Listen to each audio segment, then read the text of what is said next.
I want to turn to some of your tweets that you put out in recent days.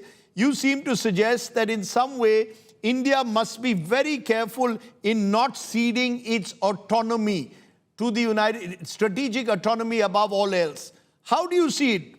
Do you believe that in this US-Israel war against Iran, it's becoming very difficult to maintain a neutral position?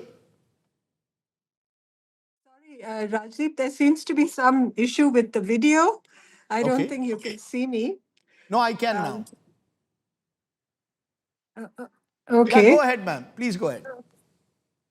Could you say that question? Could you repeat the question again? I'm sorry. My question to you is that you put out a series of tweets were concerned over strategic autonomy, in particular in the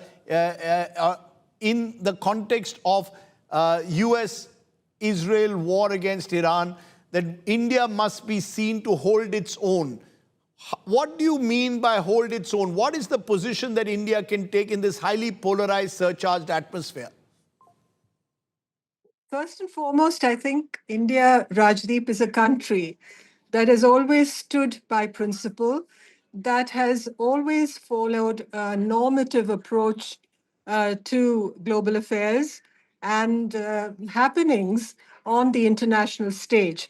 Having said that, when it comes to the unfolding crisis that you are seeing now with the war between the United States and Israel on one side and Iran on the other, this is not a war from which or on which we can afford to say that we are not affected.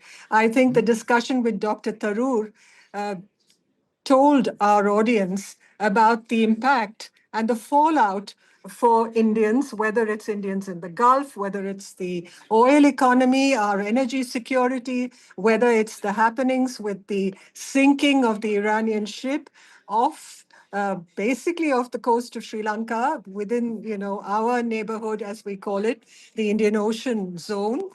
So for all these reasons, obviously we cannot divorce ourselves from what is happening on this whole unfolding conflict situation that is before us.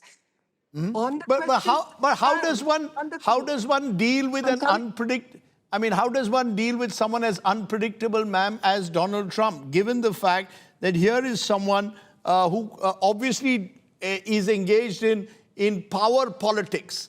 Even the wordplay of saying that he's given, that India will be given this 30-day waiver, the language of it, the manner in which the Defense Secretary of America says Iran will be toast. How does one deal with someone who uses this kind of constant language of belligerence?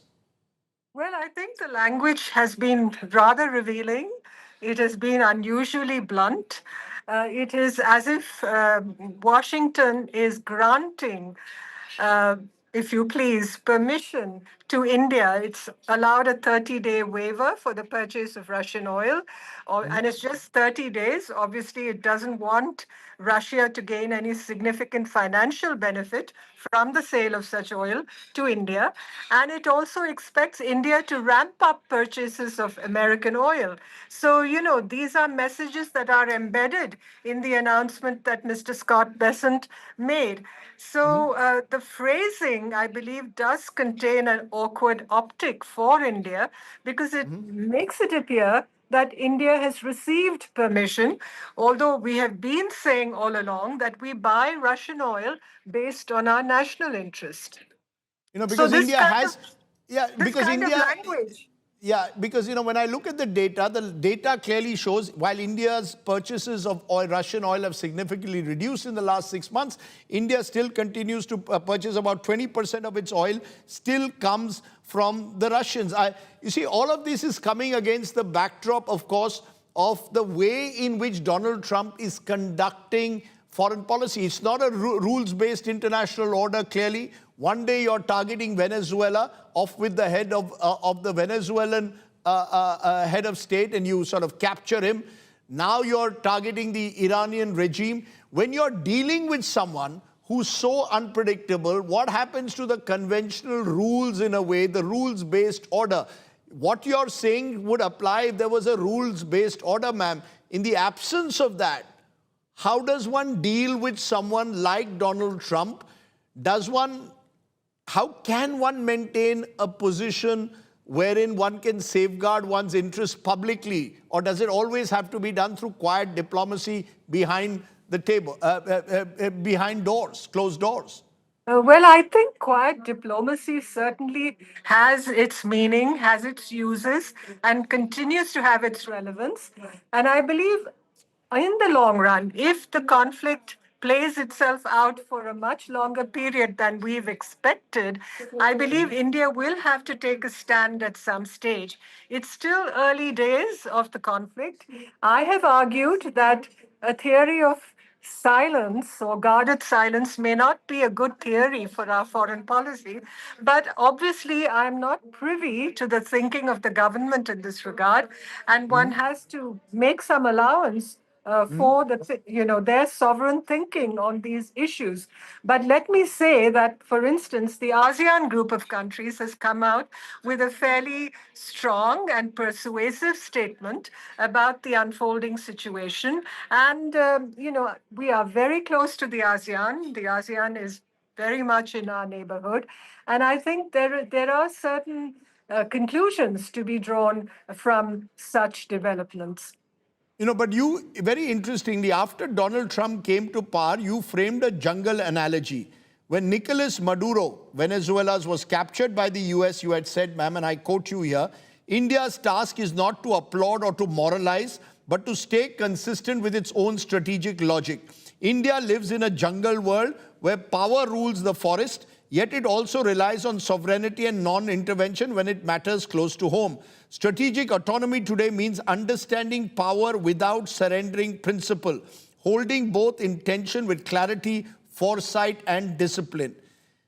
How much has the jungle since changed, and what is our place in this jungle? If Donald Trump is not going to abide by any principles, what place does a country like India have?